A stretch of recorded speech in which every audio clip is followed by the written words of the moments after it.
Football মাঠে কত রকম প্লেয়ারই তো দেখেছেন, কিন্তু মারিও বালোটেল্লির মতো ক্রেজি ক্যারেক্টার ফুটবল দুনিয়ায় আর দ্বিতীয়টি আসেনি। কখনো তিনি গোল করে জার্সি খুলে হাল্কের মতো পোজ দেন, আবার কখনো গোল করার পর উদযাপনের বদলে মুখে এক চিলতে হাসিও রাখেন না। কিন্তু কেন তাকে ফুটবলের সবচেয়ে বড় ব্যাট বয় বলা হয়? ট্যালেন্টের দিক থেকে বালোটেল্লি ছিলেন একজন খাঁটি জাদুকর। Manchester city, inter Milan, AC মিলানের মতো জায়ান্ট ক্লাবে খেলেছেন। 2012 ইউরো কাপে জার্মানিকে একাই বসিয়ে দিয়েছিলেন। কিন্তু এই অসামান্য প্রতিভার সাথে ফ্রিতে আসতো তার চরম পাগলা। একবার ম্যাচের আগের রাতে নিজের ঘরের বাথরুমে বাজি ফাটিয়ে আগুন লাগিয়ে দিয়েছিলেন। আরেকবার ড্রেসিং রুমে বসে সতীর্থদের লক্ষ্য করে ডার্ট বা তীর ছুড়ে মেরেছিলেন স্রেফ মজার ছলে।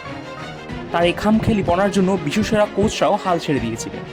কিংবদন্তি কোচ জোজে মারিনিও একবার বলেছিলেন, মারিওকে নিয়ে একটা বই লিখলে সেটা হবে 200 পাতার কমেডি বই।